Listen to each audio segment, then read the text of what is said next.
굿TV 시청자 여러분들, 천세종 목사입니다. 훈민복음, 세상을 깨우는 말씀에 오신 것을 환영합니다. 오늘도 귀한 분들 패널로 참여해 주셨습니다. 반갑습니다. 안녕하세요.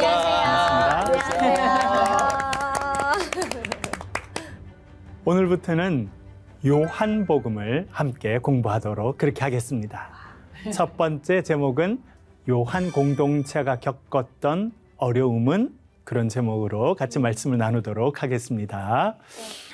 여러분, 복음서라는 말 여러 번 들어보셨죠? 네. 신약 성경에 4개의 복음서가 있습니다. 마태복음, 마가복음, 누가복음, 요한복음. 네, 이렇게. 네. 이렇게 4개의 복음서가 있는데요. 우리가 복음서라고 하는 단어를 좀 살펴볼 필요가 있습니다. 복음서라고 하면 무엇을 의미할까요, 여러분? 복음과 관련된 책. 복음과 관련된 책. 네, 가스펠. 좋습니다. 네. 그렇죠. 예수님이 가르쳐 주시는 것? 예수님께서 가르쳐 주시는 거. 네. 많이 비슷해졌습니다. 네. 예수님의 이야기. 그렇죠. 예수님의 이야기. 네네네. 예. 복음서라고 하는 것은 상당히 독특하고 또 중요한 문학 양식입니다. 그러면 복음서가 무엇이냐? 복음서는 예수 그리스도의 삶과 가르침을 기록한 책이다. 그런 문학 장르다. 그렇게 생각해 볼 수 있겠습니다. 근데 신약 성경에는 복음서가 몇 개 있습니까? 4개. 4개 있죠. 마태, 마가, 누가, 요한. 네. 근데 왜 이렇게 다양한 복음서가 있고 사람들 이름이 들어가 있을까요? 예수님의 생애와 가르침에 대한 이야기인데 적는 사람, 기록한 사람이 조금씩 다르다는 겁니다. 그래서 마태가 기록한 예수님의 이야기, 누가가 기록한 예수님의 이야기, 그렇다고 이해해 볼 수 있겠습니다. 관점이 달라지겠네요, 조금씩. 그렇죠. 정확한 말씀하셨습니다. 중요한 단어를 써주셨는데 관점이 다릅니다. 왜냐하면 그 사람마다 가지고 있는 관점이 다르기 때문에 그렇다, 그렇게 이야기할 수 있겠습니다. 네. 그렇네. 내가 네, 만나는. 내가 만나는 그런 부분이죠. 그렇네요. 네. 그래서 우리는 4개 복음서가 있어서 예수님의 모습을 훨씬 더 구체적으로 또 다양한 모습으로 이해할 수 있다. 그렇게 생각할 수 있습니다. 지난번 제가 마가복음을 강의할 때 한번 해보았는데요. 그래서 이 복음서는 별명이 따로 다 붙어 있습니다. 근데 동물로 별명 그랬었죠. 가르쳐주셨죠, 네. 목사님. 사자, 송아지, 독수리, 사람. 네. 동물, 셋과 사람. 이렇게 붙여서 별명이 있습니다. 근데 목사님, 요건 누가 지었어요? 이것은 네. 교회에서 전통적으로 그렇게 이름을 붙여왔습니다. 교회에서. 예. 에스겔에 나오는 동물들의 모습, 그게 또 사람도 나오거든요. 네. 그것을 가지고 와서 전통적으로 이 복음서는 이런 모습에 예수님이 강조돼 있네. 그렇게 해서 자연스럽게 이렇게 별명을 붙이게 됐습니다. 재밌네요. 네. 먼저 마태 하면 어떤 동물과 연결될 수 있을까요? 마태. 사자. 왜 사자일까요? 사자 하면 어떤 이미지? 어흥. 동물의 왕. 그죠? 동물의 왕. 네. 또요. 사자 하면 동물의 왕이니까 근엄한. 그렇죠. 근엄하죠. 근엄한. 권위가 있습니다. 네네네. 전통이 중요합니다. 그래서 유럽의 그런 전통 있는 왕가나 가문들은 사자를 딱 해서 우리는 되게 전통 있는 가문이야, 권위 있는 가문이야, 그렇게 할 때도 있거든요. 마태의 특징이 그렇습니다. 그래서 마태는 전통을 강조합니다. 그래서 구약 성경을 많이 인용합니다. 구약 때부터 있었던 그 중요한 말씀들이 신약 시대에 이루어졌다고 하는 것을 강조함을 통해서 전통을 강조합니다. 그리고 마태복음에는 족보가 나옵니다. 그렇죠? 족보를 이야기한다고 하는 것은 우리가 전통이 있다는 것을 이야기하는 것입니다. 그렇죠. 네. 그리고 특별하게도 마태복음은 예수님의 가르침을 5 부분으로 묶어 두었습니다. 왜 하필 예수님의 가르침을 5개 부분으로 묶어서 소개하고 있을까요? 구약 성경에 뭐가 있죠? 모세 오경. 오경이 있죠. 그래서 모세가 5권의 책으로 율법을 가르쳐 준 것처럼 예수님도 5번 가르침으로 우리에게 주셨다. 그래서 마치 구약에 모세 오경이 있는 것처럼 마태복음 안에는 5번의 예수님의 가르침들이 표현되어 있습니다. 이렇게 깊은 비밀이 숨겨져 그렇게. 있을 줄이야. 네. 혹시 우리가 그냥 성경을 읽었지만 마태는 생각을 참 많이 하고 그렇게 전통을 강조하고 구약에서 예언된 예수님의 모습이 신약에서 이루어졌다고 하는 것을 이야기해 주고 있습니다. 그래서 마태는 어떤 동물과 연결된다고요? 별명이 뭐라고요? 사자. 그래서 사자복음입니다. 마태는 무슨 복음이라고요? 사자복음. 사자복음. 네. 그러면 마가는 어떤 동물과 연결이 될까요? 송아지. 그렇죠. 어떻게 하셨어요? 아까 순서를 그렇게 말씀하셨어요. 그래. 순서대로. 야, 아까 사자, 송아지, 독수리, 사람이라고 하셨어요. 그래서 한 번 듣고 그걸 다 순서를 기억했다. 그러니까 어떻게 알았지 속으로? 그래 버린다. 네. 송아지 하면 어떤 이미지입니까? 순수한, 순동. 불쌍한. 그렇죠.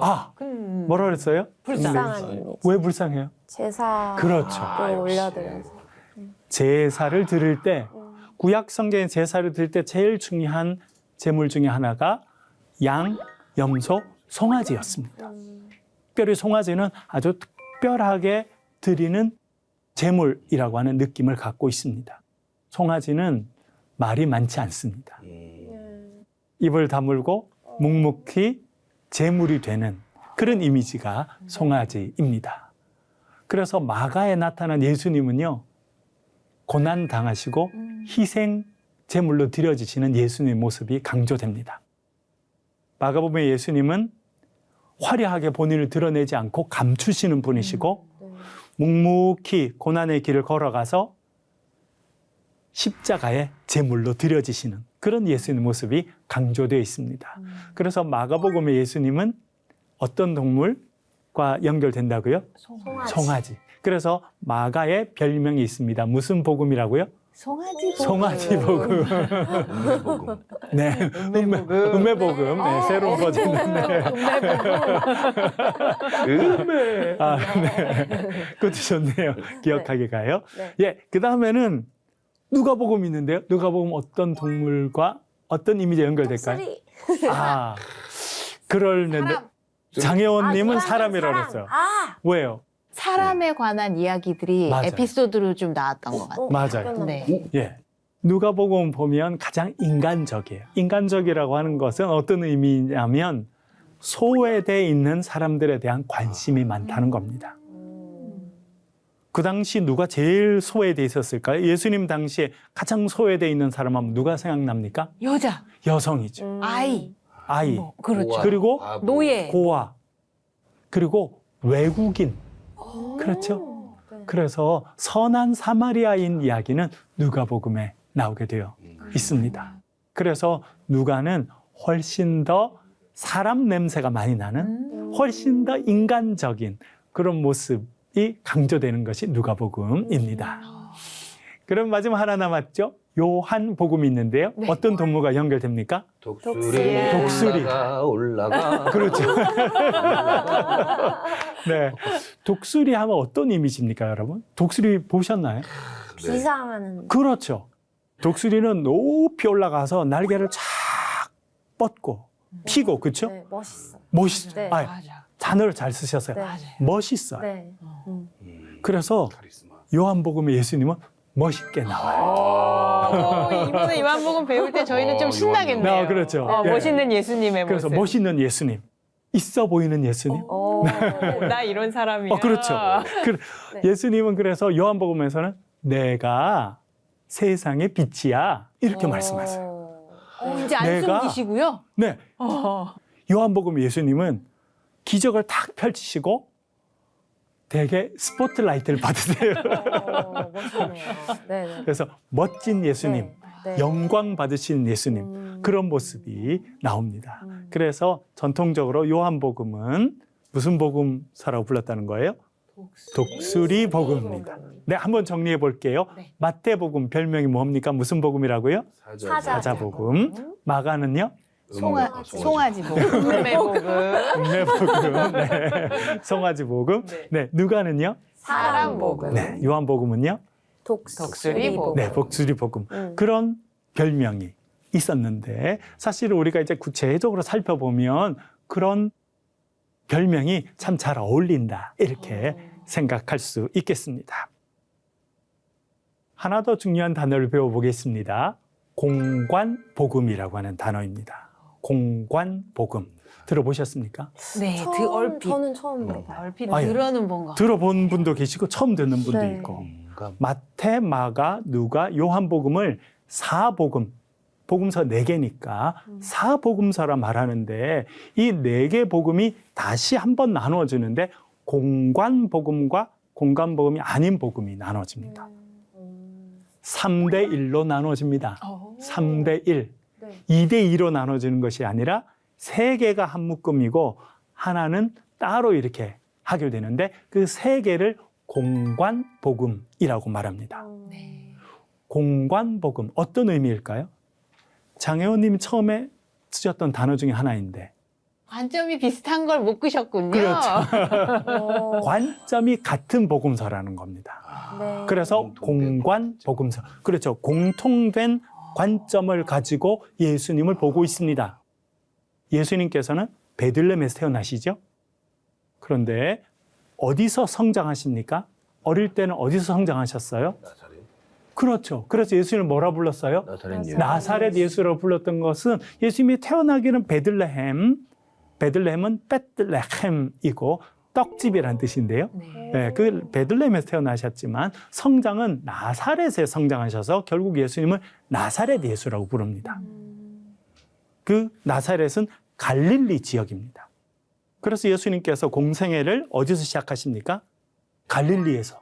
제자들도 어디 있는 사람을 부르십니까? 갈릴리 어부들을 부르십니다. 그렇게 해서 갈릴리에서 사역하시다가 딱 한 번 예루살렘으로 내려오십니다. 그렇게 예수님은 갈릴리에 계시다가 딱 한 번 예루살렘으로 오셔서 거기서 고난당하시고 재판받으시고 십자가에 달리시는 모습으로 묘사됩니다. 네. 그것이 공관복음이 가지고 있는 관점입니다. 여기에는 3복음이 들어있다고 그랬는데 어떤 복음사가 여기에 공관복음에 속할까요? 이런 관점을 가지고 있을까요? 마태, 마가, 누가. 마태, 네. 마가, 누가. 3 복음서는 이렇습니다. 그럼 하나는 들어가지 않네요. 무슨 복음서입니까? 요한복음. 요한복음은 어떤 관점을 갖고 있다는 겁니까? 다른 관점을. 다른 관점. 네. 네, 예를 들어 공관복음 마태, 마가, 누가에 의하면 예수님은 예루살렘에 몇 번 방문하십니까? 아까 한 번이라고. 한 번만 방문하십니다. 그리고 한 번 방문하셔서 거기서 고난 받으시고 돌아가십니다. 근데 요한복음에 보면 예수님이 몇 번 방문하십니까? 3번인 것 같아요. 어떻게 하세요? 어렸을 때부터 왜 30세부터 아, 그렇죠. 시작하셔서 이렇게 1년에 한 번씩 그 예루살렘에 가셔야 되잖아요. 네. 말씀하신 것처럼 딱 그런 거예요. 우리가 예수님의 공생애가 3년이었다고 하는 것을 알 수 있는 길은 요한복음을 읽어보니까 그렇다라는 거예요. 예수님께서 유월절을 3번 지나시게 됩니다. 유월절은 이스라엘 백성에게 가장 중요한 명절이거든요. 유월절. 네. 언제부터 시작된 명절이라는 걸 알 수 있습니까? 아니, 출애굽. 그렇죠. 출애굽 때. 네. 네. 온 애굽에 있는 집에 첫 번째 난 것들은 다 죽게 됐는데 어린 양을 잡아서 그 피를 문 입구에 바른 이스라엘 백성들의 집은 죽음의 천사가 유월했다. 네. 지나갔죠. 그래서 유월절, 영어로는 Passover, 네. 위로 지나가다 그런 뜻입니다. 그래서 유월절 명절이 시작됐는데 그때가 봄입니다. 예를 들어 2024년 내년 유월절은 4월 22일부터 시작합니다. 우리가 지키는 달력으로. 그러니까 봄에 있죠. 네. 그런데 요한복음에 보면 예수님께서 유월절을 몇 번 지내신다고요? 세 3번. 그래서 예수님의 공생애가 3년이라고 하는 것을 우리는 요한복음을 통해서 알게 됩니다. 그런 면에서 요한복음은 관점이 좀 다릅니다. 우리가 여기서 요한 공동체에 대해서 좀 더 살펴보도록 그렇게 하겠습니다. 여러분, 요한복음은 누가 썼을까요? 요한. 네. 그래서 요한. 그런데 요한복음을 보면 이 요한을 좀 특별하게 표현합니다. 뭐라고 표현하는지 한번 살펴볼게요. 요한복음 13장 23절 김찐님. 예수의 제자 중 하나 곧 그가 사랑하시는 자가 예수의 품에 의지하여 누웠는지라. 아멘. 예수님이 12명의 제자들을 다 사랑하셨을까요? 사랑하지 않으셨을까요? 다 사랑하셨죠. 예. 그런데 그 중에 특별히 더 사랑하시던 제자가 있었다는 거예요. 살짝 편애하는 느낌이. 편애했었. 네. 네. 예수님이 사랑하시던 자라고 하는 표현이 나옵니다. 그 제자가 누구였을까요? 요한이었다는 것입니다. 그래서 요한은 예수님의 사랑을 많이 받았어요. 그래서 나중에 그가 사도로 활동할 때 그의 별명이 사랑의 사도가 됩니다. 그도 사랑이 넘치는 사람이었습니다. 아, 역시 많이 받은 자가 많이 그렇죠. 주는군요. 예수님의 사랑을 받아서 많이 나누게 됩니다. 사사 받았네. 네. 그 모습이 요한 1서에 구체적으로 언급되고 있는데 한번 읽어보겠습니다. 요한 1서 4장 7절 8절 강래희님. 사랑하는 자들아, 우리가 서로 사랑하자. 사랑은 하나님께 속한 것이니 사랑하는 자마다 하나님으로부터 나서 하나님을 알고 사랑하지 아니하는 자는 하나님을 알지 못하나니 이는 하나님은 사랑이심이라. 아멘. 여기서 뭐가 강조됩니까? 하나님 어떤 분이라고요? 사랑이시다. 요한 사도는 사랑을 많이 받았어요. 그리고 그는 사역을 하면서 하나님은 사랑이시다. 예수님은 사랑이시다. 그래서 사랑을 제일 많이 이야기한 사도였다고 하는 것을 알게 됩니다. 이 공동체, 요한 공동체가 있었습니다. 사도 요한을 중심으로 한 공동체가 있었는데 이 공동체가 겪고 있었던 중요한 어려움이 하나 있었습니다. 그것이 성경에 반복적으로 나오는데요. 뭔지 한번 살펴보겠습니다. 9장 22절 한번 읽어보겠습니다. 그 부모가 이렇게 말한 것은 이미 유대인들이 누구든지 예수를 그리스도로 시인하는 자는 출교하기로 결의하였으므로 그들을 무서워함이로라. 감사합니다. 하나 더 읽어볼게요. 요한복음 12장 42절 김찐님. 그러나 관리 중에도 그를 믿는 자가 많되 바리새인들 때문에 드러나게 말하지 못하니 이는 출교를 당할까 두려워함이라. 아멘. 하나 더 읽어볼게요. 16장 2절입니다. 강래희님. 사람들이 너희를 출교할 뿐 아니라 때가 이르면 무릇 너희를 죽이는 자가 생각하기를 이것이 하나님을 섬기는 일이라 하리라. 아멘. 자, 세 구절을 읽었는데요. 공통적으로 나오는 단어 하나가 있죠. 뭡니까? 출교. 출교라고 하는 단어입니다. 출교. 어떤 의미일까요? 출교. 그렇죠. 쫓아내는 거죠. 쫓아내는 거죠. 자신의 어떤 그 유대인의 공동체, 교회 그렇습니다. 공동체 안에서 네. 쫓아내버리는 거죠. 우리말 성경에 출교라고 번역된 단어가 있는데요. 아포 시나고고스라고 하는 단어입니다. 아포 시나고고스. 아포라고 하는 것은 뭐뭐로 붙어라는 뜻이고요. 시나고그는 유대인 회당을 말합니다. 그래서 유대인 회당에서 쫓겨나게 됐다. 그것을 출교라고 표현해주고 있습니다. 여기서 우리가 요한 공동체가 겪고 있었던 어려움이 출교라고 하는 것을 우리가 알게 되겠는데요.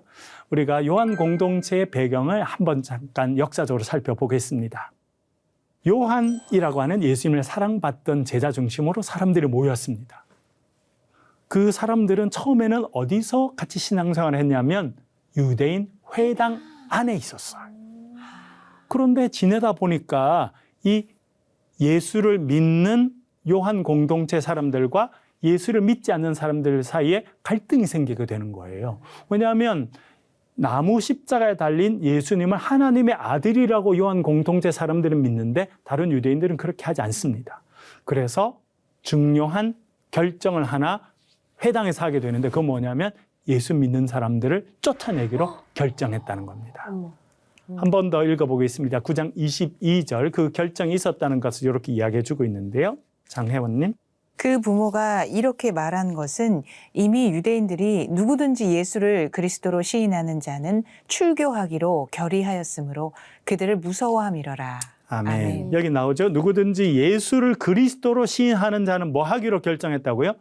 출교하기로 그러니까 회당에서 예수 십자가에 달린 예수를 그리스도로 믿는 사람들은 출교시키자라고 결정했다는 것이 나옵니다.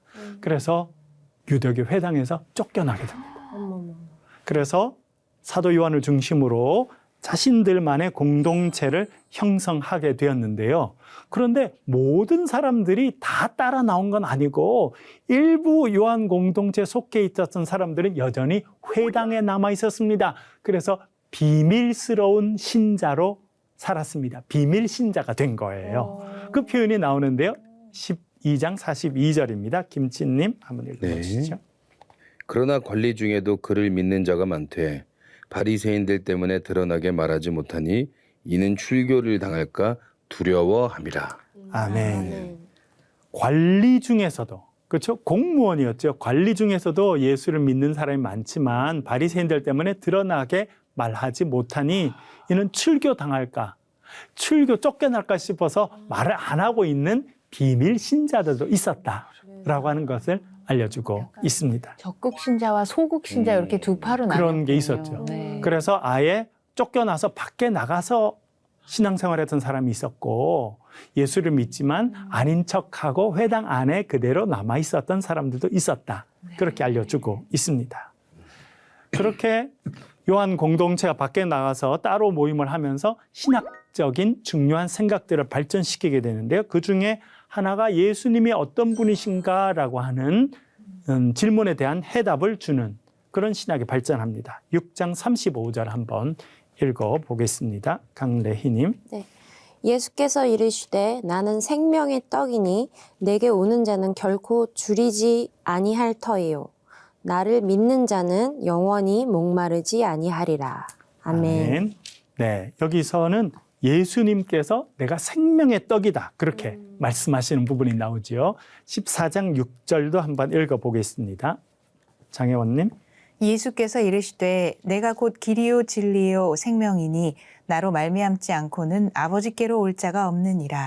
아멘. 예수님께서 뭐라 말씀하십니까? 내가 곧 길이요 진리요 생명이다. 그렇게 말씀하십니다.